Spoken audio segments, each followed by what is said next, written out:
min syururi anfusina wa min sayyiati a'malina may yahdihillahu wa may yudlil fala hadiyalah. Asyhadu an la ilaha illallah wa asyhadu anna Muhammadan abduhu wa rasuluh la nabiyya ba'dah. Alhamdulillahirabbil alamin. Puji syukur kita panjatkan kepada Allah Subhanahu wa taala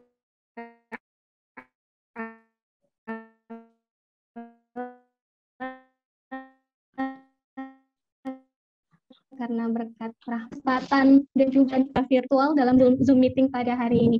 Tentunya dalam keadaan sehat walafiat tanpa halangan suatu apapun. Shalawat serta salam senantiasa kita haturkan kepada junjungan Nabi besar kita, kedua kita, Nabi Allah Nabi Muhammad Shallallahu Alaihi Wasallam. Semoga kelak kita menjadi umatnya yang mendapatkan syafaat beliau di hari akhir nanti. Amin ya rabbal alamin. Baiklah, seperti yang teman-teman ketahui, hari ini kita akan melangsungkan webinar kita pada hari ini, yaitu Sibima Series dengan tema mitigasi bencana alam di lingkar tambang yang akan disampaikan oleh Bapak Diki Muslim, PhD. Beliau selaku Head of the Study Group for Environmental Geology, Engineering and Geological Disaster. Ya, karena Bapak Diki sudah bergabung bersama kita, kita akan langsung menuju ke acara selanjutnya.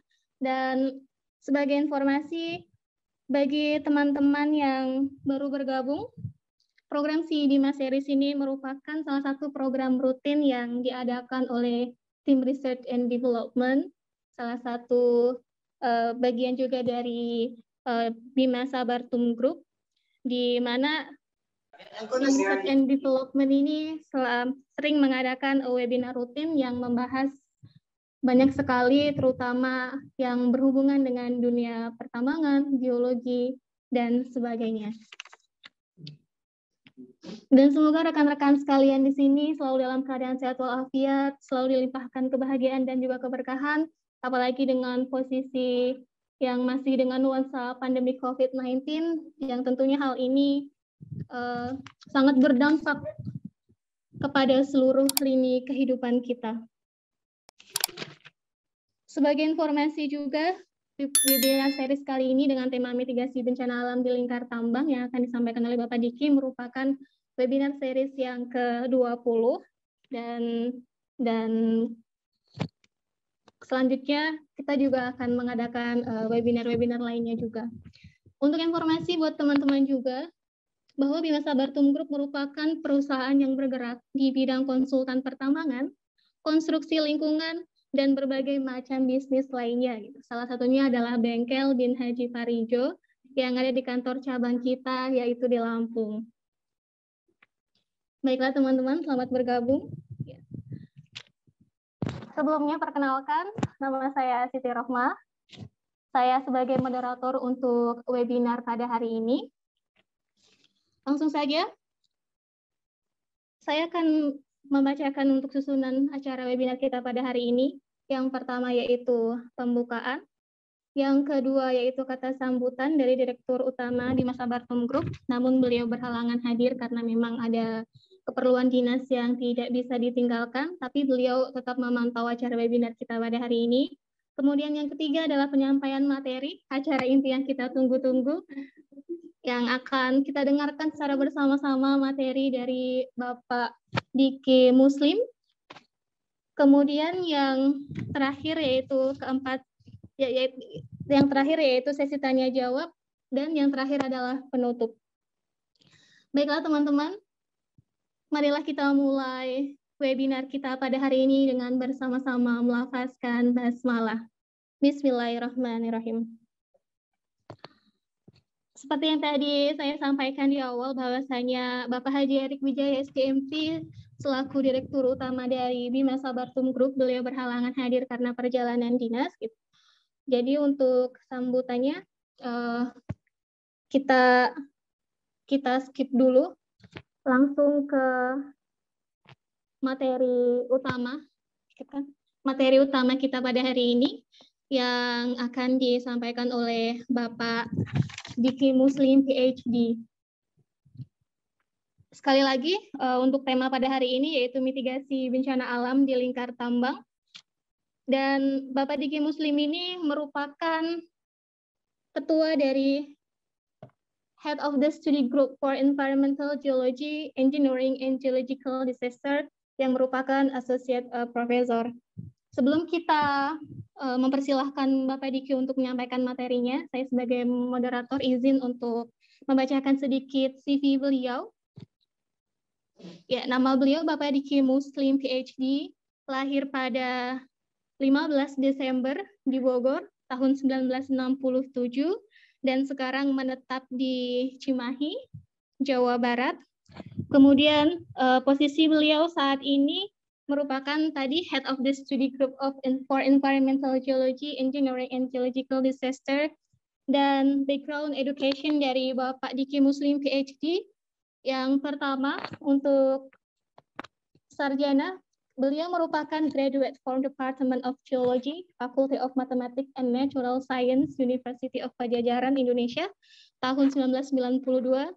Kemudian Bapak Diki Muslim PhD mendapatkan gelar Master of Science di Osaka City University, di Graduate School of Geoscience, Department Geoscience, Osaka City University, Japan, pada tahun 99. Dan beliau mendapatkan gelar Doctor of Science PhD yang merupakan Graduate School of Biogeoscience Department of Geoscience Osaka City University Japan pada tahun 2003. Beliau juga banyak sekali membuat jurnal dan juga penelitian dengan semua kesibukan dan juga rutinitas beliau. Kami ucapkan terima kasih banyak kepada Bapak yang telah menyempatkan dan juga meluangkan waktunya untuk bergabung bersama kita di webinar series pada hari ini. Saya juga mengucapkan terima kasih kepada seluruh rekan-rekan yang telah mengikuti dan juga bergabung untuk webinar series kita yang ke-20. Dan jangan lupa untuk webinar series selanjutnya juga teman-teman untuk selalu mengikuti. Baiklah, langsung saja kepada Bapak Diki Muslim PhD yang beliau sebagai pemateri kita pada hari ini akan membahas tentang mitigasi bencana alam di lingkar tambang. Waktu dan tempat kami aturkan. Mohon maaf untuk pertanyaan sendiri, ini sistemnya kondisional dan tidak harus menunggu Bapak Diki Muslim menyelesaikan materinya. Jadi buat teman-teman peserta di sini yang ingin mengajukan pertanyaan, itu bisa langsung bertanya melalui kolom chat dengan jangan lupa untuk raise hand dulu. Nanti sembari Bapak Diki Muslim menyampaikan materi, nanti sembari juga beliau bahas seperti itu. Ya, terima kasih. Kepada Bapak, waktu dan tempat kami aturkan.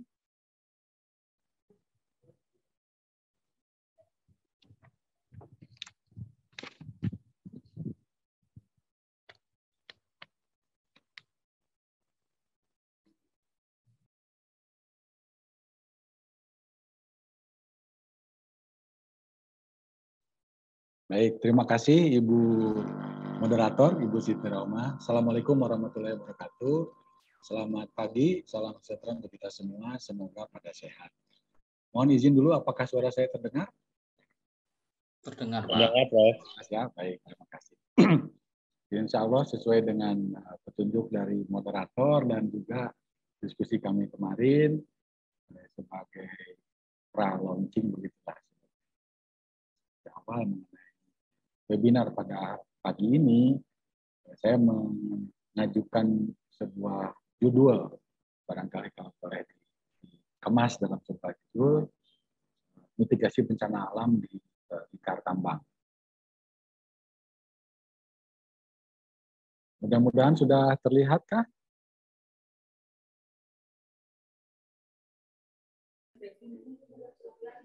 Sudah, Pak. Baik, terima kasih.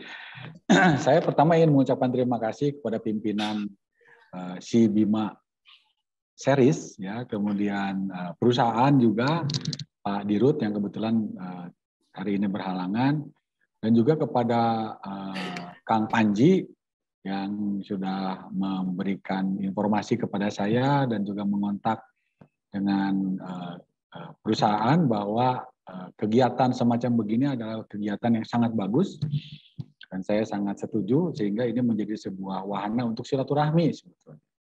Kita bisa berdiskusi tentang satu topik yang mungkin tidak harus besar, topiknya kecil saja, tapi bisa menjadi inspire atau menjadi aspirasi begitu ke depan. Bapak dan Ibu, saya awalnya mendapatkan informasi ini minggu lalu dan agak bingung juga ini kemana yang harusnya cocok begitulah ya untuk audiens, terutama teman-teman dari perusahaan, kemudian juga audiens yang sudah yang ke-20 kali ini presentasi webinar ini di perusahaan, sehingga saya melihat bahwa ini sebuah upaya yang sangat baik dan sesuai juga dengan tema kami di universitas maupun di organisasi profesi yang mengedepankan mengenai sumber daya manusia. Saya akan menyampaikan sedikit juga sejumlah informasi barangkali bagi yang non-geologis. Ya, mudah-mudahan bisa jadi aspirasi begitu ke depan. Ini adalah alur diskusi kita pada pagi ini. Saya diberi waktu 45 menit, yaitu tentang definisi bencana dan bahaya, lalu tentang mitigasi bencana sendiri apa, lalu ada sejumlah regulasi, baik yang dari BNPB maupun dari Kementerian ESDM. Ini ada banyak regulasi sebetulnya, tapi saya tidak akan bahas karena itu mungkin bukan juga expertise saya untuk membahas regulasi. Tapi paling tidak, audiens kita harus tahu apa sih, apakah ada sebetulnya peraturan-peraturannya begitu ya. Jadi seperti saya juga sampaikan ke Ibu Moderator mengenai kegiatan penggunaan frekuensi di lapangan. Kalau kita ke lapangan biasanya bawa handy-talkie, ternyata itu ada aturannya. Ya, kalau zaman dulu bahkan bawa HT itu kalau tidak ada izin itu dirazia, itu ditangkap polisi dulu itu. Di zaman saya SMA itu. Tapi sekarang karena kita frekuensinya juga frekuensi terbatas, tapi alatnya semakin canggih, semakin banyak, jadi makin mudah. Tapi ada regulasi-regulasi tentang itu. Kemudian tentang kondisi geologi di area pertambangan dan mitigasi bencananya seperti apa. Lalu potensi geohazard di pertambangan dengan upaya mitigasi bencana. Kira-kira garis besarnya seperti itu. Mungkin nanti akan saya skip saja ya, kalau waktunya mohon diingatkan 45 menit. Pertama saya ingin menyampaikan dulu perbedaan antara bahaya dengan bencana. Jadi kadang-kadang saya membaca entah di media massa ataupun di laporan-laporan artikel ilmiah, itu terbalik-balik atau bercampur-campur begitu. Padahal pengertian bahaya itu berbeda dengan pengertian bencana. Hazard itu berbeda dengan disaster. Kalau Bapak dan Ibu cek di kita di Indonesia, ada Pusat Vulkanologi dan Mitigasi Bencana Geologi. Ada Badan Nasional Penanggulangan Bencana. Itu kaitannya dengan disaster. Kemudian kalau hazard, itu adalah kejadian-kejadian yang masih potensi, tapi belum mengganggu keseimbangan. Jadi kalau misalnya terjadi sebuah gempa di sebuah pulau kecil, atau pulau besar yang tidak ada penduduknya, maka itu bukan disebut bencana, karena tidak ada gangguan terhadap keseimbangan yang diciptakan oleh manusia. Tapi kalau ada hujan besar, begitu ya, kemudian atau hujan rintik-rintik lah, menyebabkan meluapnya selokan, dan itu menyebabkan terganggunya lalu lintas, itu sudah bencana kategori. Bahkan kalau di kampung saya di Bandung ini ada sejumlah kejadian gara-gara hujan kecil dan air meluap ke jalan, pengendara motor terpeleset dan meninggal. Bagi keluarganya yang bersangkutan itu bencana besar karena meninggalnya orang. Jadi ada korban di situ. Nah, untuk mengurangi risiko dari disrupsi itu, keseimbangan yang terganggu, maka dikenal istilah mitigasi. Istilah mitigasi ini sebetulnya tidak dimulai dari aspek kebencanaan, tapi dari aspek keuangan justru.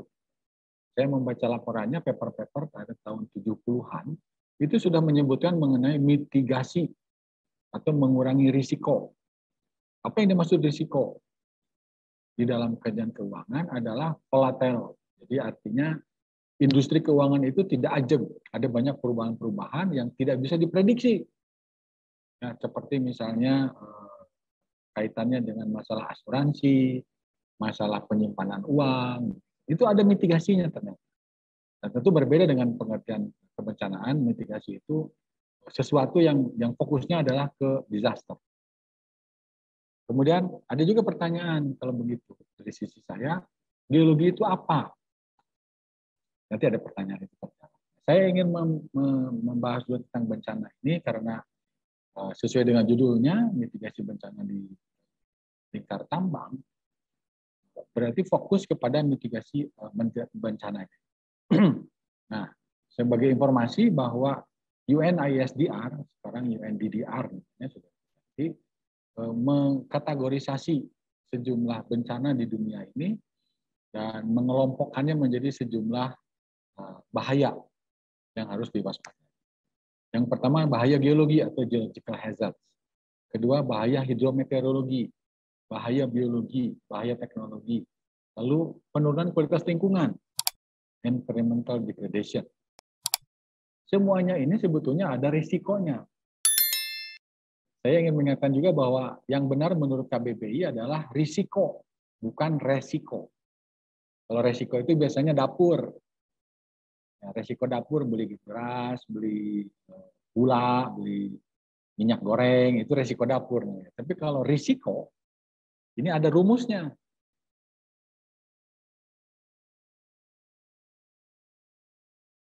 Oh, ini sudah terlihat kan?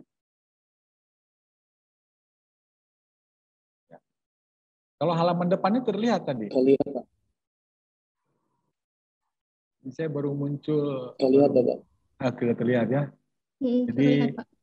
Ini baru muncul juga ini tadi. Saya pikir tadi sudah terlihat. Baik. Ini adalah yang pertama, kemudian penjelasan tadi bahaya dan bencana, dan kita melihat di sini ada yang namanya risiko. Saya highlight dengan warna kuning. Teman-teman di pertambangan, kemudian di PUPR, kemudian di tata ruang, pasti menghitung ya bagaimana risiko itu timbul dan apa caranya supaya menurunkan risiko, artinya mempertinggi keuntungan, mengurangi kerugian. Ini rumusnya, rumus umumnya adalah bahaya atau hazard kali kerentanan atau vulnerability dibagi kapasitas atau capacity. Tapi saya tidak ingin bercerita matematis tentang ini ya, karena ini rumus umum yang di dalam penelitian beberapa mahasiswa kami itu menggunakan aspek-aspek numerik, aspek-aspek spasial. Tapi bukan di sini memang. Tapi saya ingin highlight saja bahwa ada sebetulnya cara menghitung risiko. Kemudian ini menurut undang-undang ada sejumlah definisi di sini dan saya mengaitkannya dengan bencana alam. Ya, mitigasi bencana alam. Kenapa? Karena itulah yang paling sering ditemukan, kemudian juga yang biasanya heboh begitu bencana alam ini.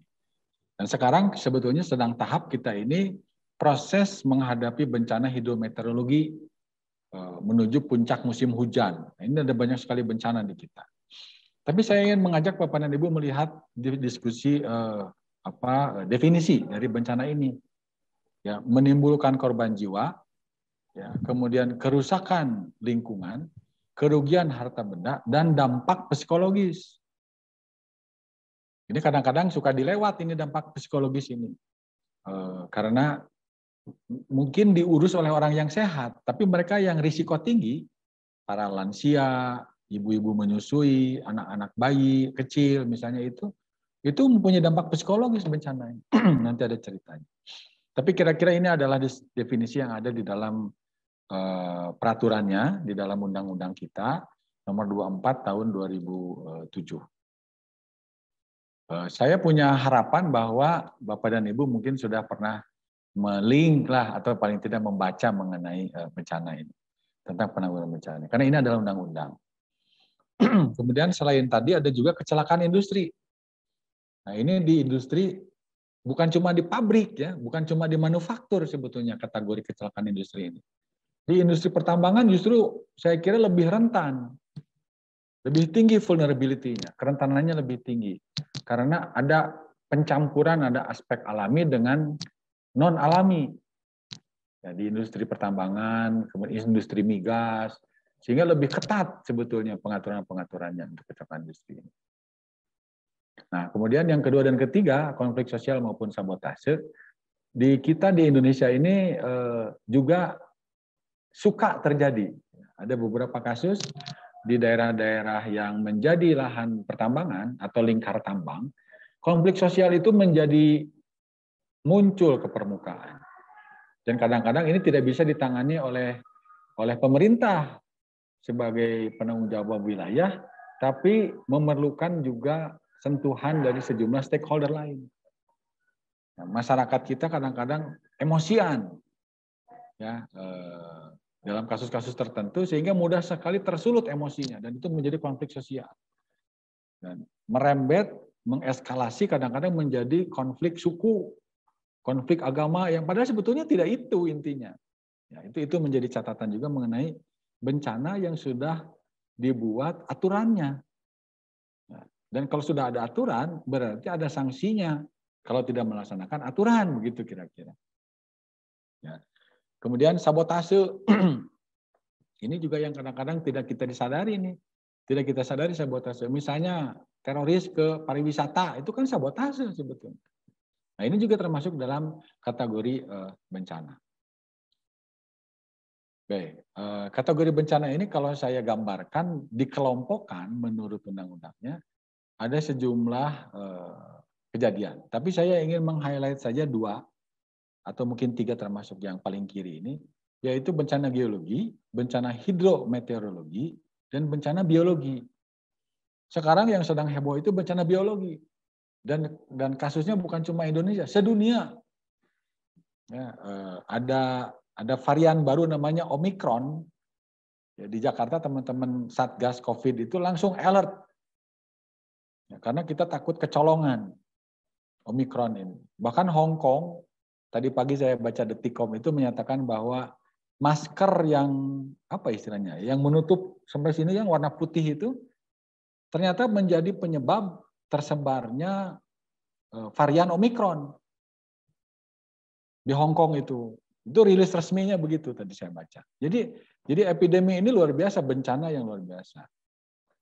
Dan kita sudah melaluinya kurang lebih hampir 2 tahun kita ini. Ya, di epidemi ini. Semua terganggu. Nah, kemudian ada bencana-bencana lain yang menjadi langganan di kita ini. Ada banjir bandang, kekeringan, kebakaran hutan, itu udah pasti langganan. Ada longsor. Setiap tahun, periode-periode tertentu, itu pasti ada kejadiannya. Sehingga membuat indeks risiko bencana Indonesia, ada bukunya dari keterbitan BNPB, di beberapa wilayah itu menjadi tinggi nilainya. Ya, karena ada nilai-nilai bencana di situ. Nah, kaitannya dengan kita di lokasi tambang, karena pertambangan itu adalah sebuah industri yang mengambil bahan alam. Ya, kami menamanya sebagai industri ekstraksi. Industri ekstraksi ini bisa mineral, bisa logam, bisa non-logam, bisa industri energi seperti batu bara. Ya. Bahkan sekarang ada istilah menambang migas, menambang minyak. Jadi exploration drilling di perminyakan itu karena saking mahalnya, kemudian berpikir bagaimana kalau petroleum play-nya itu tidak jauh dari permukaan, sehingga bisa digali saja minyak itu. Nah ini Indonesia sedang uji coba masalah itu. Nah ini industri-industri model begini, industri baru yang mengekstraksi bahan alam, itu berisiko menimbulkan bahaya yang mengekskalasi tinggi. Selain dari kejadian alaminya sendiri. Kejadian alami di geologi misalnya ada longsor, gunung api, gempa bumi, dan tsunami. Di hidrometeorologi ada banjir, ada topan, banjir bandang, kekeringan. Ini catatannya. Ini ada gambar-gambarnya yang saya kira cukup familiar begitu ya. Sering terjadi, kita lihat sering di TV, juga di media sosial, yang memungkinkan kita juga berpikir, kenapa kita tidak bisa menanggulanginya? Dalam pengertian bukan menghilangkannya, tapi mengurangi risikonya. Karena kejadian seperti ini berlangsung setiap tahun ada kejadian. Ya. Nah, ini sistem penanggulangan bencana di Indonesia itu sebetulnya baru alert sejak adanya tsunami Aceh, gempa dan tsunami Aceh di 2004. Jadi orang tadinya berpikir bahwa lempeng, tektonik, geologi, kebencanaan, itu adalah kata-kata asing. Padahal itu akrab dengan kehidupan kita sehari-hari sebetulnya. Dulu ada namanya Satkorlak, Satuan Koordinasi Pelaksana. Ada Bakornas, Badan Koordinasi Nasional Penanggulangan Bencana, yang diketuai oleh Wakil Presiden. Karena ad hoc, jadi tidak begitu serius kita itu menanganinya. Padahal kejadian bencana dengan korban ribuan itu sering terjadi di Indonesia. Tapi karena Aceh itu juga menyebabkan dunia menjadi simpati kepada Indonesia, mungkin bangsa kita baru berpikir, wah ternyata ini harus diurus benar-benar begitu. Ya mohon maaf ini saya sampaikan, karena ini menjadi catatan juga sejarah kita, bangsa kita. Kemudian dibuatlah undang-undangnya 2007. Undang-Undang Nomor 24 dari semenjak Aceh akhir Natal 2004, kemudian undang-undangnya baru muncul 2007 yang melahirkan lembaga BNPB dan BPBD se-Indonesia. Nah, unsur-unsur kelembagaan ini yang menjadi tulang punggung, backbone dari sistem penanggulangan bencana di Indonesia. Walaupun ini masih menjadi perhatian bersama, ya, karena bencana ini tidak pernah berhenti. Dan anehnya, kejadian bencana itu banyak terjadi yang besar-besar itu di paruh kedua tahun. Ya, misalnya Aceh di Desember, kemudian Lombok ya di bulan Agustus, kemudian tsunami Pangandaran, tsunami Banten, kemudian di Maumere dulu ada tsunami, ada gempa besar, Gunung Merapi. Nah itu biasanya di paruh kedua tahun yang berjalan. Bahkan di akhir-akhir tahun kadang-kadang kejadian. Itu menyebabkan kesulitan mengenai keuangan. Ya, kita menjadi terdisrupsi begitu ya, terganggu. Kemudian ada forum-forumnya dan ada konsep pentahelix di dalam manajemen bencana yang saya sebut sebagai ABG CAM. Ya. ABG CAM ini menjadi pelaku-pelaku yang seharusnya bisa bersinergi di dalam penanggulangan bencana. Nah, di dalam undang-undang juga disebutkan mengenai strategi pengurangan risiko, yaitu ada mitigasi struktural dan mitigasi non-struktural. Ya, struktural itu kaitannya dengan fisik dan non-struktural itu kaitannya dengan kebijakan, pemikiran, kemudian pengetahuan, dan sejumlah aktivitas yang mempertinggi kecerdasan sebetulnya manusia Indonesia. Oke, kemudian saya ingin teruskan. Nah, Bapak dan Ibu, kita melihat dulu yang paling gampang dilihat adalah gambar sebelah kanan. Ya, di gambar sebelah kanan ini ada lingkaran yang cukup indah, tapi sebetulnya menakutkan kalau bagi saya. Ini adalah gambaran bahwa kalau sebuah titik atau sebuah lokasi pernah terjadi bencana, maka tunggulah suatu saat akan terjadi lagi. Jadi ringkasnya barangkali kalau satu daerah pernah terjadi banjir, maka tunggu suatu saat akan datang lagi itu banjir. Kemudian katakanlah suatu wilayah pernah terjadi longsor dengan menelan korban jiwa yang besar, merugikan harta benda, ya kemudian memutuskan jalan misalnya. Itu suatu saat akan datang lagi bencana itu. Karena ada giumnya di dalam kebencanaan itu adalah siklus bencana. Cuma masalahnya waktunya. Ini yang sampai saat ini aneka bencana di dunia belum bisa diprediksi. Itu ada catatan. Tapi pastinya akan datang. Pastinya akan kembali terjadi. Nah, sejumlah kegiatan di dalam menyikapi kejadian bencana ini kemudian menjadi kegiatan manajemen bencana. Dari mulai mencegah, mengurangi risiko, menyiapkan kesiapsiagaan, membuat peringatan dini, melakukan tanggap darurat, melakukan bantuan darurat, kemudian pemulihan, rehabilitasi, dan rekonstruksi. Jadi ini adalah proses yang kita selalu akan berjalan di semua titik di Indonesia. Kalimantan misalnya, walaupun tidak banyak gempa di sana, Tapi banjir, banjir bandang, kebakaran hutan, itu hampir tiap tahun ada. Apalagi daerah lain yang komplit lah begitu. Ya, kalau mie ayam barangkali pakai bakso lah begitu ya. Kalau menurut Agim bubur itu pakai cakwe gitu. Nah, itu komplit yang begitu di Indonesia itu banyak. Kita jadi punya sebuah laboratorium pembelajaran. Makanya Pak Dr. Surono, Mbah Rono dulu waktu menjadi kepala pusat PPMBG menyebut bahwa Indonesia adalah super kampret bencana. Ya. Karena saking banyaknya bencana yang bisa terjadi di Indonesia. Oke, kemudian itu kaitannya dengan kebencanaan. Nah, sekarang kaitannya saya ingin sedikit menyampaikan barangkali pengetahuan kecil saja mengenai apa itu geologi. Ya, geologi menekuni 4, yaitu material, proses, produk, dan waktu. Jadi ini juga barangkali catatan buat Bapak dan Ibu, kalau melihat laporan geologi, mestinya ada 4 poin ini. Menjelaskan materialnya, menjelaskan prosesnya, menjelaskan produknya, dan waktu. Ini ditandai, ilmu ini ditandai dengan penemuan teori tektonik lempeng yang ditemukan di awal tahun 1900-an, tapi populer di tahun 60-an. Dan ini juga yang secara sejarah memberi kontribusi kepada kebangkitan Indonesia di zaman Orde Baru. Ya, karena penemuan-penemuan discovery migas pada saat itu yang menopang Orde Baru, yang kemudian juga jadi cerita korupsi akhirnya, itu dimulai dari teori ini. Sehingga banyak bermunculan dengan teori ini sudut pandang yang baru. Oh, kalau begitu di titik ini mestinya ada migasnya. Mestinya ada titik-titik yang berpotensi menghasilkan energi. Ini dengan teori tektonik lempeng ini.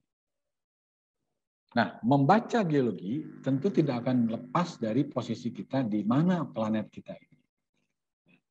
Nah, ini barangkali sebagai informasi saja bahwa kita berada di dalam sabuk asteroid, dilindungi oleh sabuk asteroid.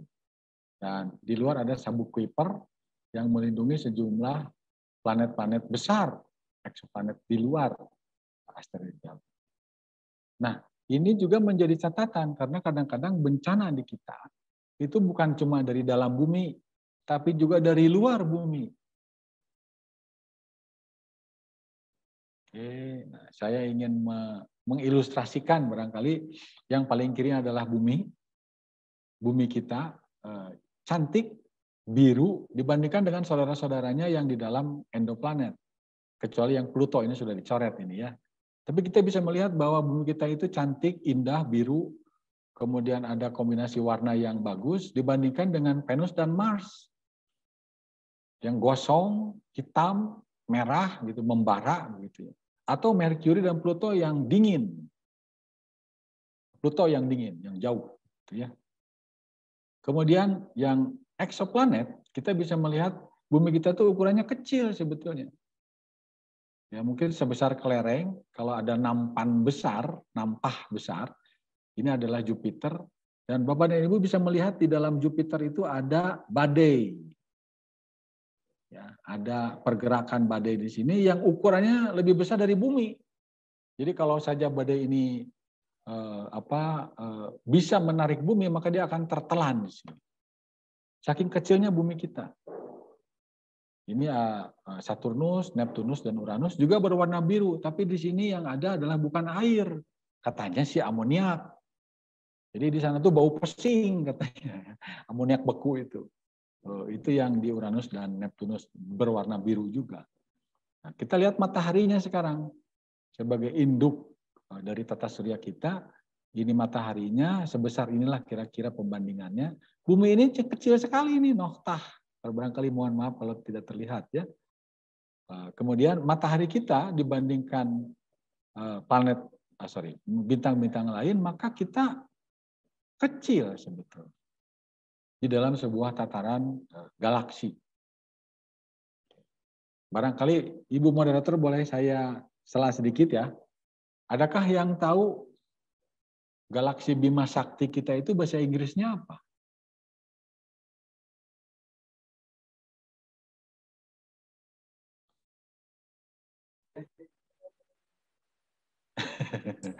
Adakah yang tahu galaksi Bima Sakti kita bahasa Inggrisnya apa?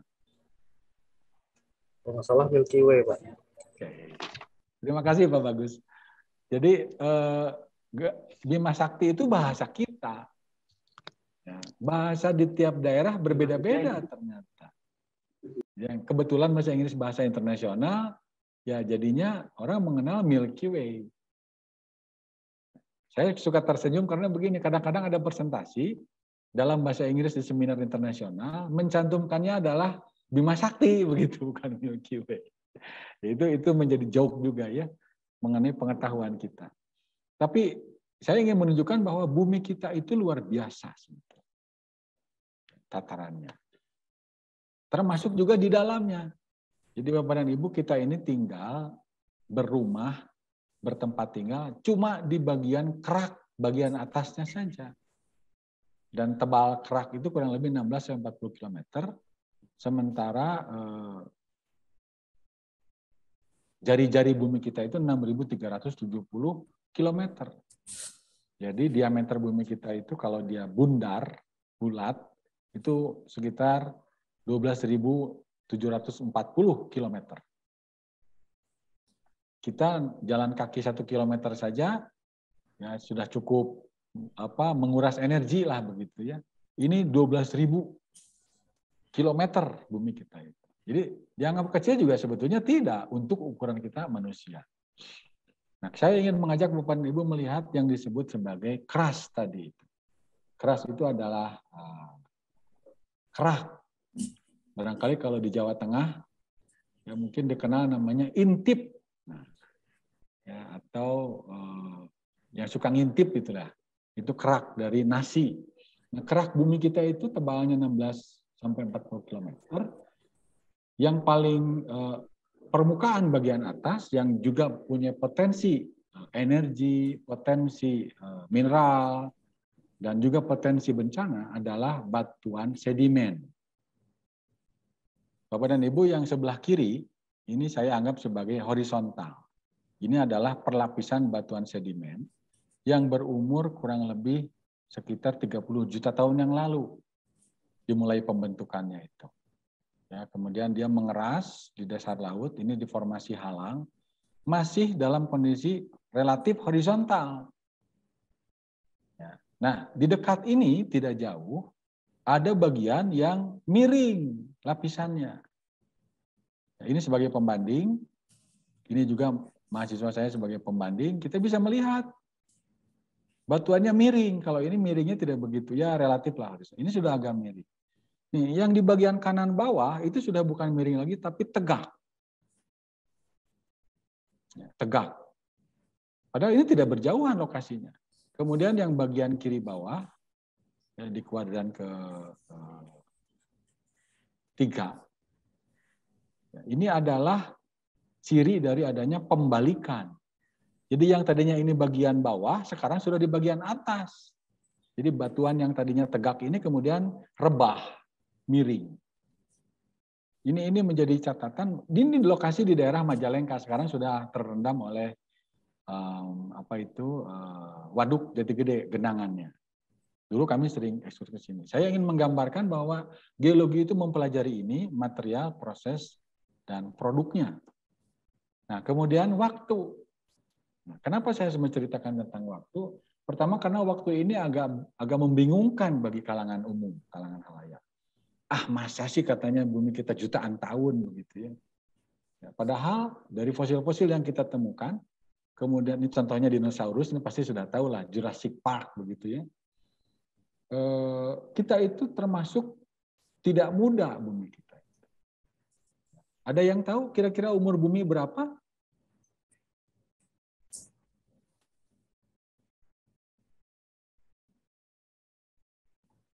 Oke. Umur bumi itu kalau menurut teori fisika sekitar 4,5 miliar tahun. 4,5 miliar tahun umur bumi kita. Nah, yang sebelah kanan dari gambar ini, Bapak dan Ibu, ini ada tulisan Development of Plant and Animal. Ini berdasarkan fosil-fosil. Dan ini adalah waktu. MA itu artinya juta tahun. Mega Annum. Kemudian ini adalah nama periodenya. Jadi di sini ada Quaternary, ada Tertiary, ada Cretaceous, ada Jurassic, sini ada Triassic, ada Perm, Karbon, Devon, sampai yang paling tua disebut Cambrian. Bumi ini batuan yang tertua yang pernah didating dan menunjukkan angka adalah ini, 544 juta tahun yang lalu. Batuan ini terbentuk. Padahal secara teoritis dari mulai kondensasi gas, kita itu sudah 4,5 miliar tahun. Jadi kalau kita ngitung, yang batuannya terekam itu 5,5 miliar, 4 miliar tahun itu kita nggak tahu bumi kita tuh ngapain gitu. Tidak tahu kita. Dan di sini ada padanannya, ada zaman invertebrates, tanpa tulang belakang, zaman ikan dan segala macam. Nah, ini lebih detailnya, saya kira tidak perlu dijelaskan kalau ini. Tapi kenapa saya ingin menyampaikan masalah waktu ini? Karena di dalam kebencanaan tadi, siklus bencana itu bukan waktu engineering atau engineering time atau engineering time scale, bukan. Tapi geologic time scale. Itu yang membuat kita tidak bisa diprediksi. Nah, kemudian sedikit ini saya kira gambar ini sudah pada tahu, tapi yang saya jelaskan adalah betapa bahwa kita tinggal di daerah yang cukup aktif, ya. Kemudian kira-kira pergerakan lempengnya seperti ini, ya Bapak dan Ibu yang mengenal lempeng tektonik, bukan lempeng ya, lempeng. Padanannya lempeng itu kira-kira kalau makanan sih martabak lah gitu ya, martabak Bangka itu yang legit, enak, manis, itu kira-kira bentuk lempeng itu seperti itu. Dan lempeng ini bertabrakan sehingga tabrakan. Assalamualaikum. Pak, maaf izin dari Puji Pak. Maaf ganggu, tadi saya udah nge-WA Pak Tono tapi belum dibaca. Ini kan kemarin tuh ada TK sama PAUD ke sini minta tanda tangan TKS. Yang TK holistik tuh. Mungkin Ibu Puji bisa dikecilkan dulu. Nah, mohon maaf terganggu. Ini gambaran bagaimana bumi kita, Indonesia kita itu ada di dalam tatanan bumi. Ini teorinya yang saya sebut tadi, teori tektonik lempeng. Yang warna putih panah-panah ini adalah menunjukkan pergerakan lempeng, kemudian bertabrakan antar lempeng dan menjadi magma. Magma ini muncul ke permukaan, menjadi gunung api. Nah, proses-proses geologi yang begini yang dipelajari di dalam ilmu kebumian dan bersinggungan dengan ilmu lain. Kami menyebutnya ini sebagai roda geologi. Ya, Bapak dan Ibu, geologi itu bukan cuma masalah tambang, eksplorasi, bencana, bukan. Kita bahkan ada geowisata, geopark. Nah, sekarang sedang ramai ini di Indonesia. Ya, kemarin Presiden membuka konferensi geopark nasional. Juga ada kaitan dengan medical geology, dengan kesehatan. Ya, ada juga kaitannya dengan kriminalitas, geologi forensik, dengan militer, geomiliter. Jadi ada sejumlah cabang ilmu geologi yang sebetulnya dalam tanda kutip ini belum diberdayakan jadi proyek di Indonesia itu. Padahal itu sudah di negara lain itu sudah maju. Contoh seperti medical geology, waktu saya di Jepang dulu itu sudah conference yang ke-12, 4 tahunan. Jadi kurang lebih sudah 50 tahun. Di kita masih terbengong-bengong, oh ada ya yang begini. Kemudian ini kira-kira hubungannya dengan tambang, sipil, arsitektur, geologi itu berkaitan tidak hanya di eksplorasi, tapi juga dikaitkan dengan masalah-masalah kesehatan, keselamatan, HSE, analisis kestabilan lereng, analisis likuifaksi, misalnya, fondasi, itu berkaitan dengan itu. Nah, kesimpulannya adalah bahwa bahaya atau bencana geologi itu ada 4 dan itu menjadi seksi atau menjadi bidang di Kementerian SDM di Badan Geologi. Saya singkat supaya mudah diingat menjadi longsor, gunung api, gempa bumi, dan tsunami, LGBT. Jadi kalau kita mendengar 4 ini, ada bencana longsor, bencana gunung api, atau gempa bumi, atau tsunami, atau LGBT itu adalah bencana geologi masuknya. Nah, ini ada gambar-gambar yang kiri di Bandung Selatan, yang kanan di Bandung Timur, di atas. Yang bawah adalah tsunami di Banten, yang kanan bawah adalah gempa di Palu. Jadi gigantik, kemudian menyebabkan kehebohan, gitulah ya. Nah, ini ada sejumlah undang-undang, sejumlah peraturan, sejumlah peraturan pemerintah, peraturan menteri, peraturan kepala BNPB yang ada kaitannya dengan mitigasi bencana di lingkar tambang. Bahkan pada saat dulu Undang-Undang Pertambangan tahun 2020 diramaikan, dihebohkan, itu menjadi catatan-catatan mengenai turunannya, produk-produk turunannya. Ya, yang paling beken barangkali kalau di pertambangan batubara adalah yang paling bawah ini, Kepmen ESDM 1827, mengenai kaidah teknis Good Mining Practice, GMP. Ini menjadi panduan para geologis, para miners, civil engineer di perusahaan-perusahaan yang berkaitan dengan ekstraksi industri bumi kita. Ini satu contoh saja bahwa sejumlah komoditas di Indonesia itu tersebar di mana-mana. Tapi kita banyaknya adalah ekspor raw material, sehingga Presiden kemudian memutuskan stop ekspor mentah, bahan mentah. Harus setengah jadi. Lalu ramailah smelter. Kemudian di situ ramailah mengenai listrik, wah macam-macam. Tapi secara potensinya di kita di Indonesia ini luar biasa kita. Cuman mungkin tidak banyak yang tahu dan juga bingung mengelolanya. Nah, dari sejumlah informasi, kemudian sejumlah catatan, maka potensi geohazard, bahaya geologi lingkar tambang itu, tentu akan sangat spesifik di setiap wilayah. Ya, tapi ada sejumlah bencana geologi yang bisa kena ke siapa saja dan di mana saja. Seperti gempa bumi, tsunami, dan letus gunung api. Nah, khusus mengenai gerakan massa dan hidrometeorologi, itu di lokasi-lokasi tambang, di kuari-kuari, walaupun sudah dilakukan perhitungan yang tepat, tetap saja ada kejadian.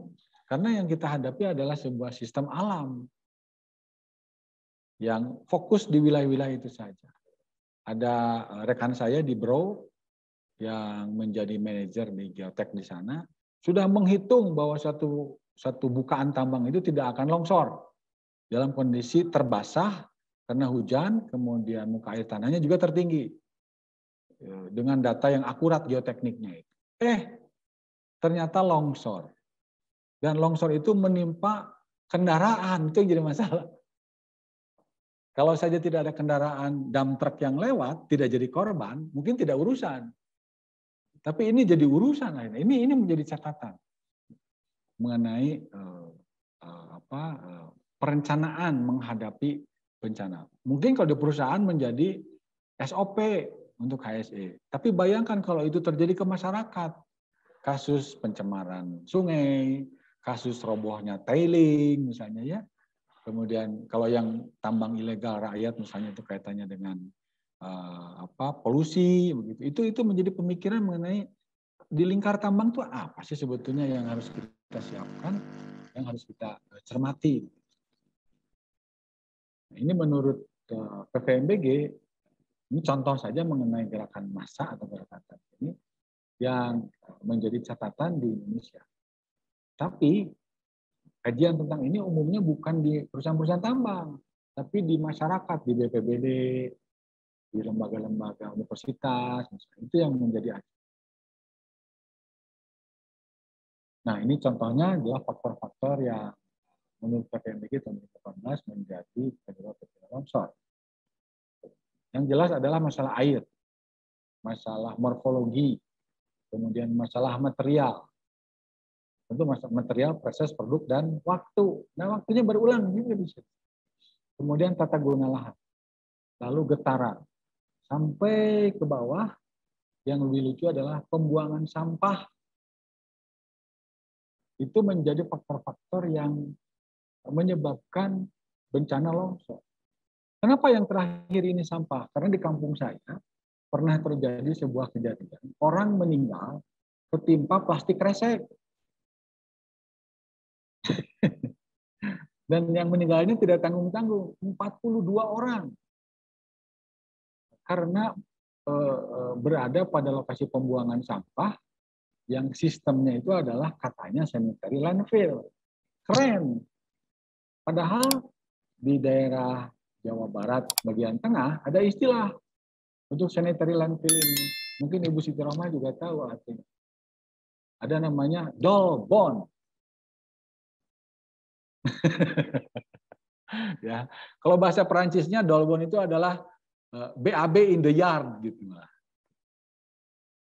Mohon maaf ya, kita di Indonesia kita masih itu. Kita tuh kelasnya masih di situ. Jadi dan itu sudah terjadi bencananya. Tapi ya barangkali di kita masih belum tersadarkan. Jadi bencana apalagi di tambang. Ya, yang jelas di lingkar tambang itu ada pembukaan lahan, ya ada rekayasa lahan, ada ekstraksi material, ada pergerakan transportasi dan segala macam, conveyor belt, dump truck, dan itu kan mengganggu keseimbangan sebetulnya, ya, secara tidak alamiah. Nah sekarang yang alamiah saja orang dolbon begitu, ya mohon maaf di kampung saya sendiri kejadian orang meninggal 42 orang tertimpa plastik kresek.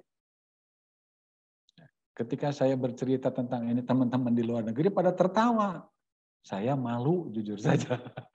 Kenapa? Itu bangsa saya gitu. Itu orang-orang kita, saudara-saudara kita. Ini adalah faktor-faktor yang secara alamiah terjadi. Nah, saya kira mungkin kena ke penghujungnya ini ya, karena udah waktunya cukup panjang. Jadi apa yang harus dilakukan di sini? Ya, pertama adalah database saja dulu di kita ini, di wilayah-wilayah sekitar area pertambangan. Bermain dengan database itu bukan hal yang mahal sebetulnya. Cukup menggunakan Excel, informasinya di internet dan peta-peta laporan, sudah kita punya database. Siapa yang harus melakukan di sini? Entah itu perusahaan tambangnya, entah pemerintahan, atau perusahaan-perusahaan konsultan. Suatu saat akan diperlukan database ini. Kedua, masalah kapasitas SDM, sumber daya manusia. Jadi tidak hanya masalah teknis ekstraksi, tapi juga masalah-masalah HSE. Ya, itu saya kira memerlukan sebuah proses memang. Bahkan di dalam kasus-kasus kami di universitas, saya biasanya lebih menyarankan yang disebut mengedukasi stakeholder. Mengedukasi itu memberikan pencerahan lah barangkali kepada pemangku kepentingan bencana itu. Prioritas adalah pimpinan daerah, bukan anak sekolah. Karena di beliaulah, tangan-tangan beliaulah yang memutuskan. Kemudian koordinasi dengan para pemangku kepentingan di wilayah rawan bencana dan penerapan upaya mitigasi bencana secara holistik dengan konsep pentahelix. Ini barangkali kata-kata penutup yang saya pikir bisa bermanfaat. Nah, ditanyakan kepada diri sendiri dan juga kepada keluarga kita sendiri. Ini ada highlights di sini yang menjadi pembelajaran dari sejumlah riset kami bahwa hal-hal semacam begini yang memang masih awam di kita. Terutama kepada masyarakat umum yang menjadi korban bencana. Saya kira mungkin itu ya, Ibu Moderator, yang bisa saya sampaikan.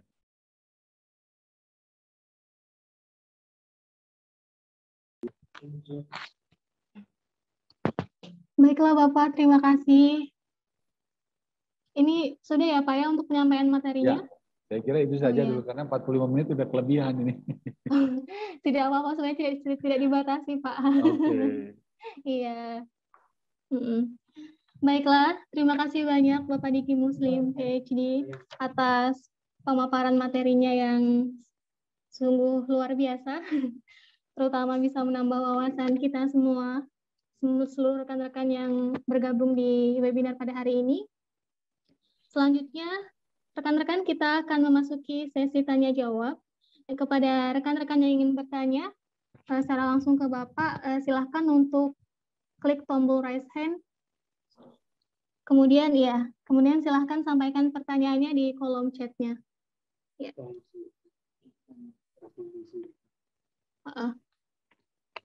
Atau rekan-rekan juga diperbolehkan untuk langsung bertanya. Silahkan Ya, untuk silakan. mengirimkan pertanyaannya di kolom chat kita. Atau boleh voice barangkali Bu, biar interaktif. Boleh, kalau saya Oh sih ya, keberatan. oh ya, boleh juga langsung voice, untuk voice-nya di melalui voice juga boleh. Izin boleh saya bertanya, Bu?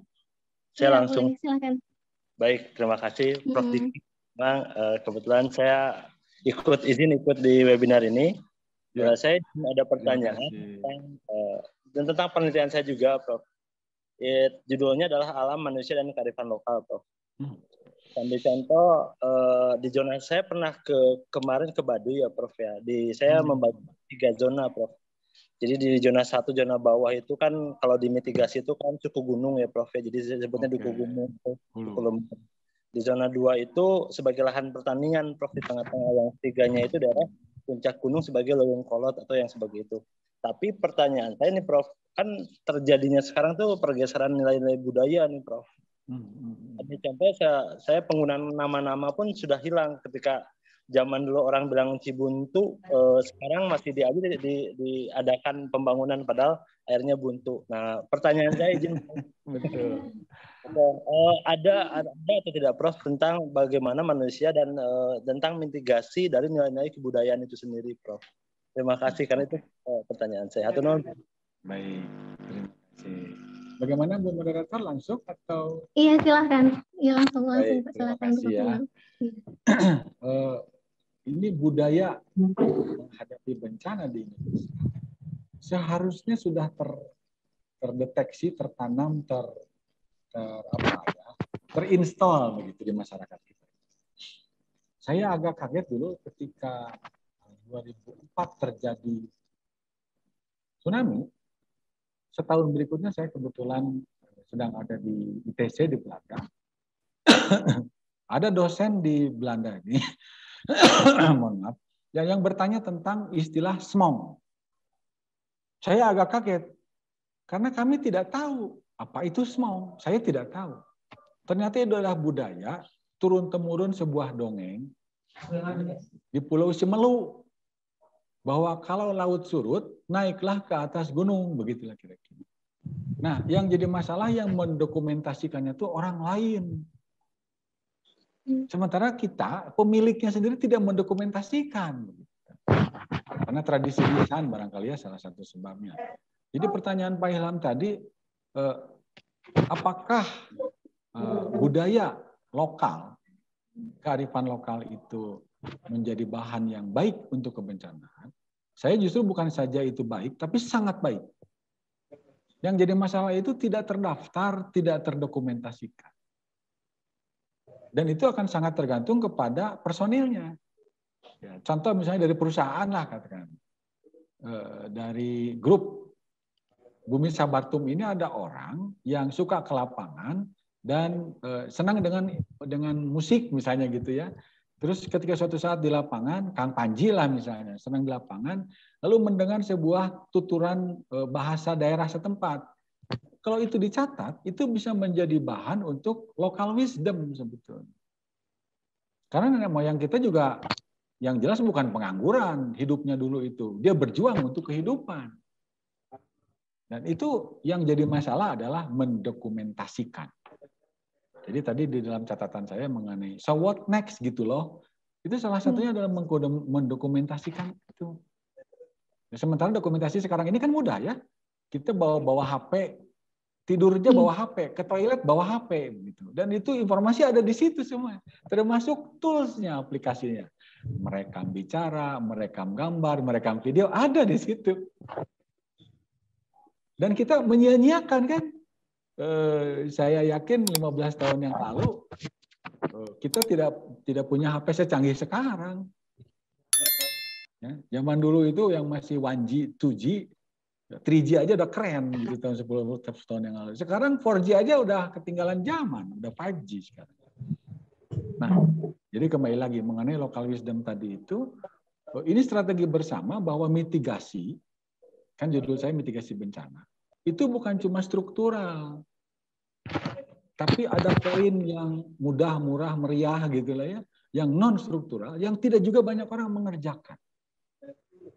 ya di level pendidikan, di level perusahaan, di level divisi, sebetulnya bisa dibuat itu. Karena kita masing-masing punya pekerjaan, masing-masing punya kegiatan menurut saya, dan itu sebetulnya bisa berkontribusi terhadap penanggulangan bencana.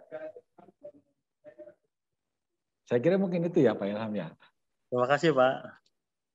Enggak, terima kasih. Bagaimana Pak Ilham, sudah jelas ya untuk jawabannya tadi? Ya, iya terima kasih Bu Moderator.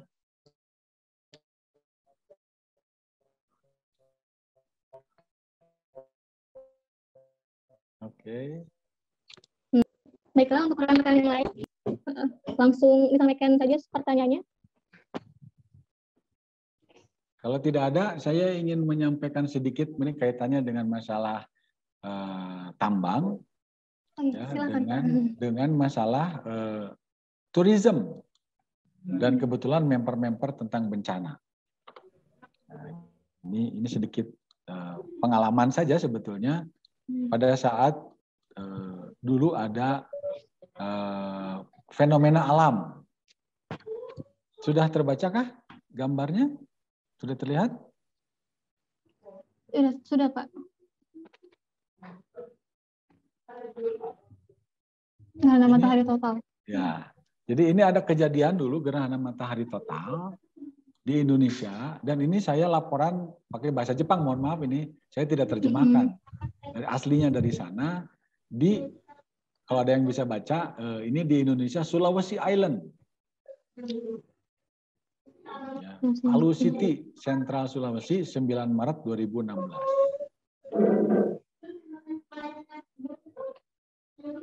Ini adalah lembaga yang kami bergabung, sebuah NPO dari Osaka. Ya, mohon maaf, saya akan menggambarkan foto-fotonya saja lah. Nah, jadi Bapak dan Ibu, ini menarik bagi saya karena ini mencerminkan paduan 3 hal. Selain masalah fenomena tadi gerhana matahari totalnya, ini adalah sebuah kelompok di Jepang yang mempunyai minat khusus wisata. Ya, dikoordinir oleh seorang kawan saya, Pak Shibayama namanya. Ini beliau berada di sini. Beliau adalah ketua NGO-nya. Kemudian ini satu-satunya yang bisa dibaca barangkali cuma nama saya di sini ya. Yang lain bahasanya memang nggak bisa dimengerti. Tapi inilah kira-kira orangnya. Ya, Bapak dan Ibu bisa melihat ini bukan anak muda sekarang gitu. Ini anak-anak muda ini yang putih ini, tapi zaman dulu mudanya. Yang lain adalah para pehobi sebetulnya. Ya, mereka mencoba untuk mengabadikan kegiatan gerhana matahari total dari suatu tempat yang eksotik. Nah, ini kaitannya dengan tempat ini. Karena kaitannya juga dengan tambang dan wisata. Tadi, misalnya saya di depan tadi melihat ada closure penutupan tambang.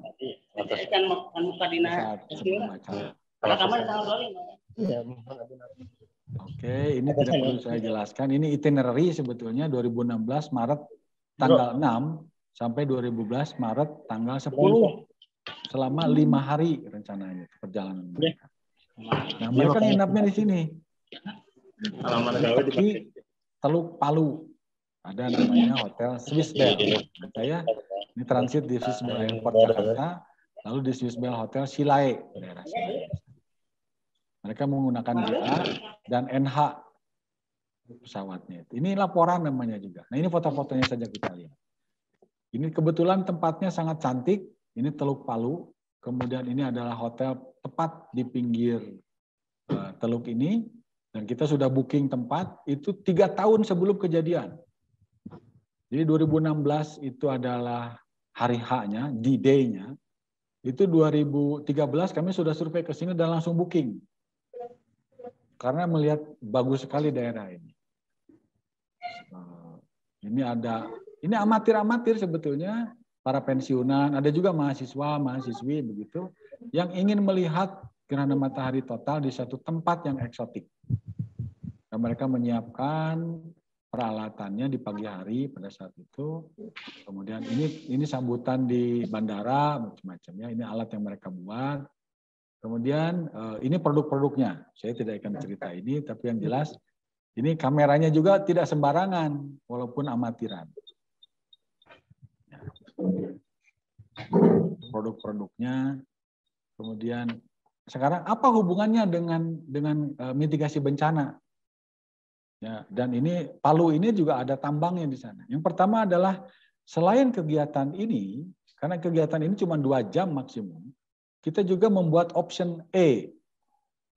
Option A menjadi volunteer untuk berkunjung ke SD membagikan brosur tsunami. Ini di 2016. Dan saya tidak menyangka, kami tidak menyangka bahwa di 2018 terjadi tsunami di sini. Ini foto bersama waktu itu, anak-anak SD-nya, guru-gurunya. Nah, kami membawa 21 orang dari total 70 yang memilih ingin berkunjung ke sini. Foto bersama gitu ya. Lalu mereka juga difoto bersama di kelas, di luar kelas, sambil memegang brosur tsunami-nya. Nah, ini brosur tsunami-nya. Tidak ada yang menyangka bahwa di 2018 kemudian ada tsunami di sini. Ini orang-orang Jepang ini presentasi di depan mereka pakai bahasa Jepang, diterjemahkan oleh guide dari perusahaan. Ada guide-nya di sini. Jadi interaktif untuk bisa mengedukasi pada saat itu. Ini di 2016. Nah, karena mungkin di sana ini pop-up type dari brosurnya, mereka bikin di Jepang, dibawa ke sini dan disimpan di perpustakaan, dikasihkan ke para siswa. Nah, kemudian ada option C, mengunjungi shopping center. Nah, ini yang gambar kiri atas ini beken karena ketika terjadi tsunami itu ada video yang direkam dari atasnya, dari atapnya. Ini supermarket di sini. Shopping center, dan mereka cukup tertarik. Kenapa? Di sini ada yang disebut I Love Tokyo Japan, katanya. Ada barang-barang yang berkaitan dengan Jepang di sini, dan itu membuat mereka menjadi tertarik. Melihat-lihat, ada duren di sini, barang-barang aneh di Jepang. Kemudian ada option B yang menarik ini, 14 orang itu pergi ke Poboya namanya. Satu tambang emas ya di dekat Sungai Poboya di bagian barat dari kota Palu kalau tidak salah ya. Nah, apa yang mereka cari di sini? Mereka ingin ngayak. Mereka bawa alatnya. Nah, Bapak dan Ibu bisa melihat ini alat ayak yang dari masyarakat setempat dari kayu. Tapi mereka bawa yang warna hitam. Ini. Mereka bawa sendiri alatnya. Jadi memang udah niat, karena memang kami sudah sampaikan sebelumnya. Lalu apa yang mereka dapatkan? Ya, ini di Singkapan ada garnet, ya, kemudian ada sapphire, kecil-kecil di sini. Ada zirkon, gitu ya, mineral-mineral yang bagi mereka yang senang itu seperti mendapatkan sesuatu lah. Tapi ada juga yang mencari emas memang asli, mendulang sendiri di sini, termasuk Pasibayama ini. Alatnya berbeda, dia hitam, yang ini warnanya coklat, dari kayu, ini dari plastik. Lalu foto bersama, ini di daerah Poboya ini. Lalu melihat gelundung. Karena katanya budaya di sini adalah budaya menambang emas. Dan mereka membeli sejumlah produk di sana. Nah, ini menjadi catatan bahwa apa istilahnya barangkali ya, kegiatan di pertambangan, kegiatan di industri ekstraksi ini sebetulnya berpeluang menjadi destinasi wisata. Ya, saya jadi teringat karena tadi pada saat masuk sedang ada presentasi tentang mining closure ya, penutupan tambang. Penutupan tambang. Rencana penutupan tambang. Ini bagian, dan ini adalah kelompok yang spesial di Jepangnya juga. Bapak dan Ibu, pada saat kejadian gerhana matahari total itu, rombongan yang dibawa oleh perusahaan ini sebetulnya 700 orang. Ya, rombongannya. Tapi yang kurang lebih 70 orang lah, 10% itu datangnya ke Palu dengan saya. Sisanya itu ada yang ke Palembang, ada yang ke Bangka, ada yang ke Kalimantan, ke Sintang, ke aduh saya lupa 2 lokasi favorit mereka itu. Ada juga yang di Jawa. Tapi hampir semuanya grup ini menangis. Kenapa? Karena pada saat itu bulan Maret sedang ramai-ramainya kebakaran hutan. Ya, kemudian juga ada hujan yang tidak terprediksi. Nah, di lokasi ini alhamdulillah ternyata memuaskan mereka. Nah, ini catatan-catatan mengenai lokasi tambang itu sebetulnya adalah lokasi potensial untuk juga bisa menjadi destinasi wisata. Tinggal bagaimana kita merancangnya begitu kira-kira. Dan siapa pasarnya. Oke, ini sebagai informasi saja. Untuk kegiatan ini ada brosurnya. Mohon maaf dalam bahasa Jepang. Selama 5 hari, segini biayanya. Ini 232.000 yen. Untuk yang berasal dari Kansai Airport, yang dari Haneda Airport 238.000 yen. Anak-anak harganya segini. Kemudian ada tambahan di sini, kalau ingin 1 kamar sendiri, maka membayar tambahan 42.000 yen. Jadi bisa kalau kita ingin istimewa lah begitu ya, maka kita akan membayar kurang lebih sekitar 300.000 yen. Barangkali ada yang tahu berapa sih dirupiahkan 300.000 yen itu? Coba. Mohon izin, barangkali ada yang tahu. Kira-kira berapa 300.000 yen itu kalau dirupiahkan? Mungkin Pak. Berapa? 33 juta, kurang lebih. Oke. 300.000 yen itu sekitar 33 juta. Ya, ini kalau umroh sih kita yang 32 juta itu udah jelas kelas mewah ya. Kemudian waktunya juga mungkin 2 minggu gitu ya. Ini cuma 3 hari, Pak. Dan mereka kebayar yang begini. Artinya memang ekonominya cukup begitu. Dan mereka berkunjung, salah satu yang jadi daya tarik itu adalah karena ke lokasi tambang. Ini ada gambarnya, mudah-mudahan terlihat. Di 2009, ya, di 2009 ada juga kegiatan ini di Shanghai. Mereka menyewa rooftop. Ini Pak Shibayama yang jadi tim leadernya, kawan saya. Ini kalau Bapak dan Ibu bisa baca katakana, ada yang bisa baca katakana kah? Katakana nggak bisa. Mohon maaf. Ya. Jadi ini ditulisnya adalah Indonesia Kokuritsu Pajajaran Daigaku Jokyoju Rigaku Hakase. Istilahnya adalah dari Indonesia, dari Universitas Pajajaran, dokter bidang geologi. Ini Pak Shibayama. Nah, foto saya tidak dimasukkan karena mungkin waktunya tempatnya terlalu sempit. Oke, saya kira itu share saja barangkali ya, bahwa apa yang tadi saya sampaikan bahwa mitigasi bencana itu tadinya filantropi, relawan-relawan itu tidak dibayar filantropi mereka. Sebetulnya ada sisi bisnis di sini. Ya, sisi bisnis yang tadi saya contohkan, kelompok kecil ini 70 orang kurang lebih ya datang ke Palu, membayar 33 juta hanya untuk 3 hari. Jadi ini sebetulnya bisnis sebetulnya.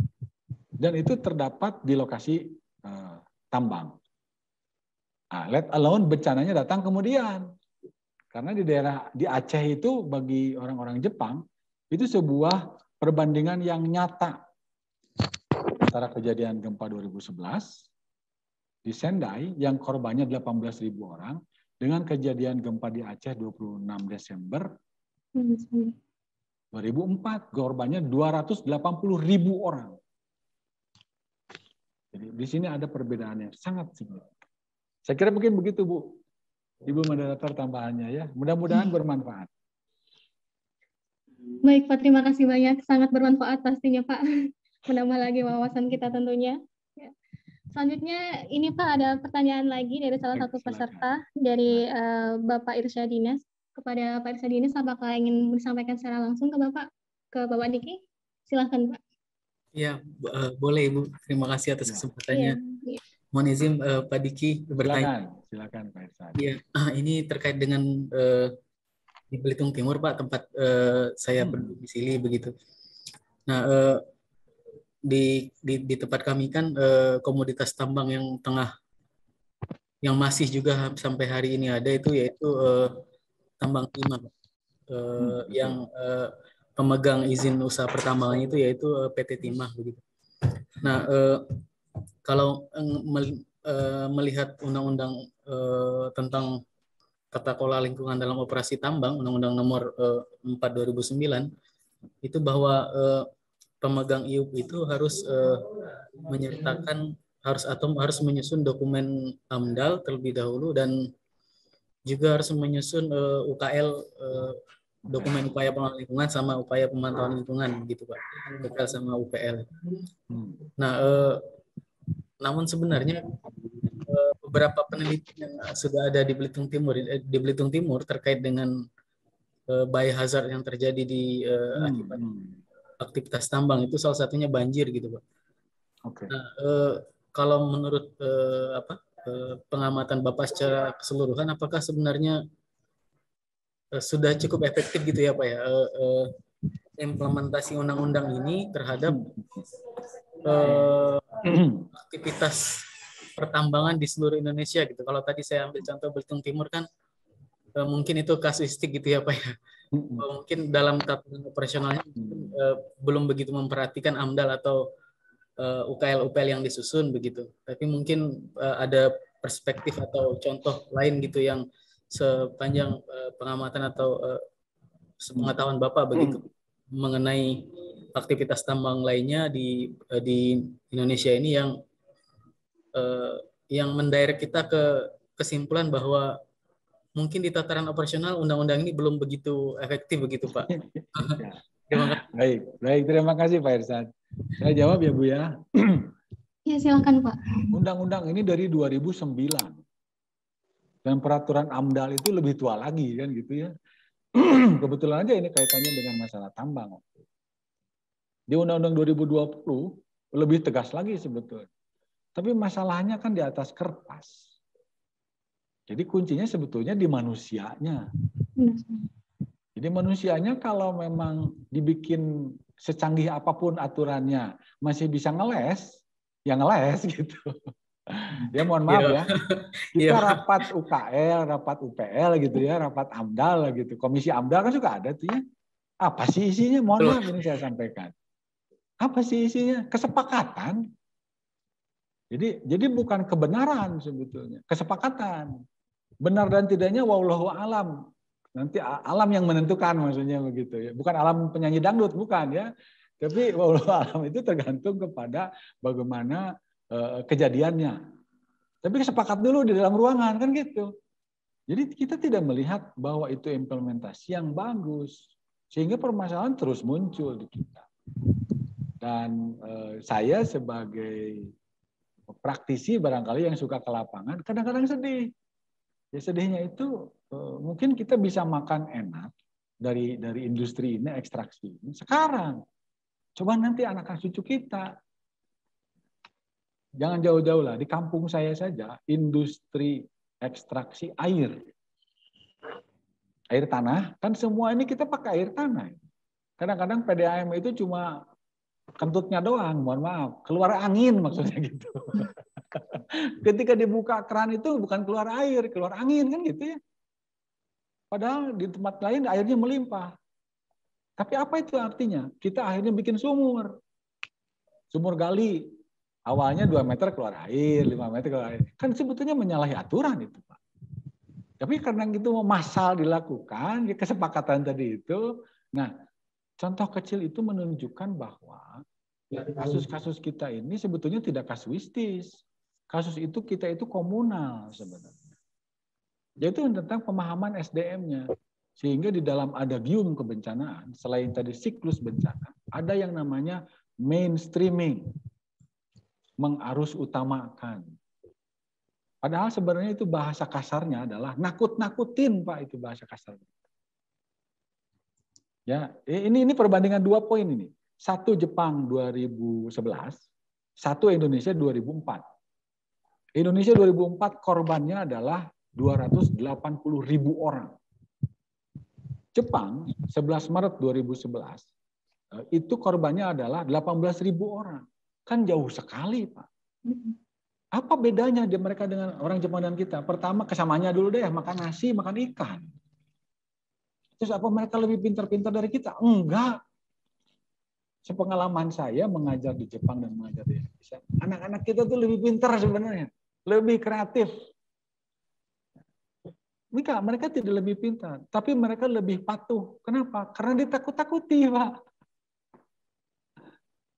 Jadi mainstreaming istilah dalam bahasa Inggrisnya yang terjemah ke kita adalah mengarus utamakan. Itu yang terjadi. Nah, dalam kasus tambang, dalam kasus AMDAL di tambang ini, ya mohon maaf, kadang-kadang saya juga berdiri di sisi perusahaan ya, serba salah mengenai AMDAL ini. Karena bahannya itu bukan bahan eksakta gitu maksudnya.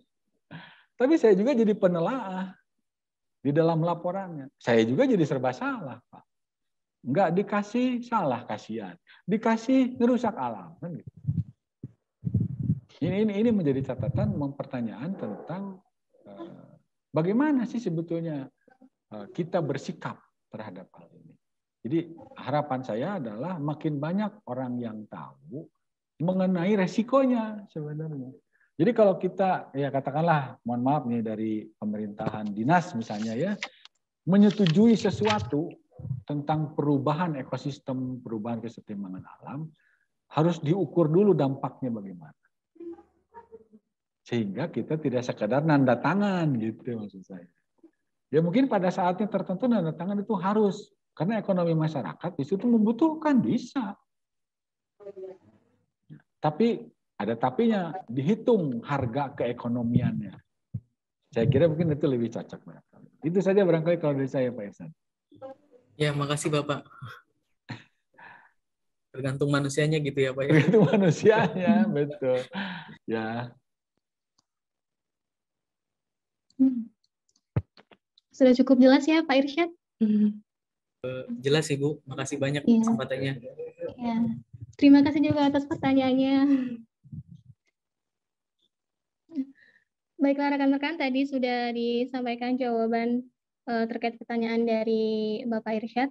Untuk rekan-rekan yang lain, jika masih ada pertanyaan, kami berikan kesempatan untuk bertanya langsung kepada Bapak Diki.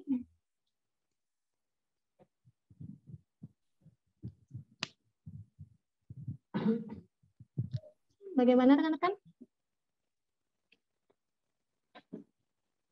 Mungkin sebentar lagi mau zuhur, jadi kalau di... Iya. Baiklah.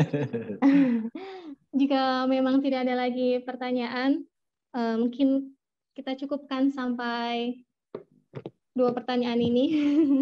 Baiklah, cukup ya rekan-rekan untuk sesi pertanyaannya? Sudah ya? Oke. Karena mengingat waktu juga sudah menunjukkan pukul 11:30 siang, kita akan akhiri untuk perjumpaan webinar pada hari ini. Ya. Sebelumnya kepada Bapak Diki kami ucapkan maaf sekali lagi karena Bapak Erik selaku Direktur dari Bima Sabartum Group beliau berhalangan hadir karena karena ada perjalanan dinas, dan tadi jawaban-jawaban dari Bapak Diki juga sangat detail dan juga rinci untuk membahas terkait mitigasi bencana alam di lingkar tambang gitu. Semoga dengan adanya materi ini membuat kita, terutama orang-orang yang memang bergerak di bidang ini gitu, semakin menjadikan menjadikan segala sesuatu dilakukan secara hati-hati. Karena jika sudah terjadi kan dampaknya tentunya bisa menelan korban jiwa. Ya, betul. Ya. Dan itu juga peluang, Bu. Oh, ya. Peluang buat perusahaan sebetulnya. Oh iya. Baiklah, kepada Bapak Diki sudah cukup. Apa ada yang mau disampaikan lagi? Saya kira sudah cukup ya. Oh, ya, Terima cukup, kasih. Ya. Baiklah, sebelum kita tutup webinar kita pada hari ini, ada sedikit informasi terutama buat rekan-rekan yang baru bergabung mungkin di webinar series ke-20 ini. Sekedar informasi bahwa bagi rekan-rekan yang bergerak di bidang pertambangan maupun geologi dan juga sipil, kami juga menyediakan wadah atau platform terbaru dari Bima Sabartum Group, yaitu CBISA, yang bisa diakses melalui www.cbisa.com. Nah, tambahan lagi rekan-rekan sekalian bahwa di cbisa.com ini rekan-rekan dapat membeli ataupun menyewa alat pendukung untuk proyek rekan-rekan seperti alat survei, kemudian alat APD. Jadi bagi rekan-rekan yang dari jurusan teknik pertambangan, geologi maupun sipil dan sebagainya yang memang sedang melakukan suatu proyek ataupun menjalankan tugas akhir dan butuh alat pendukung, ya bisa langsung ke cbisa.com. Cbisa si serba ada. Oke, good. Ya, websitenya. Baiklah rekan-rekan, sebelum kita tutup webinar kita pada hari ini, karena kita sudah sampai di penghujung acara, kita melakukan sesi foto bersama. Ya. Kepada seluruh rekan-rekan peserta webinar pada hari ini, dipersilahkan untuk on cam sebentar, karena kita akan melakukan sesi foto bersama. Ya. Gimana Kak? Ya. Baiklah. Saya akan hitung mundur ya, dari 3, 2, 1.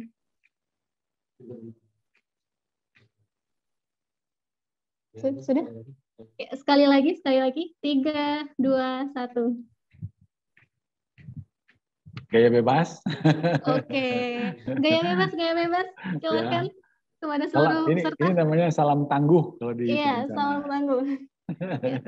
Bapak Diki boleh yang menghitung? Oh boleh. 1, 2, 3. Sudah difoto ya? Oke. Terima kasih banyak.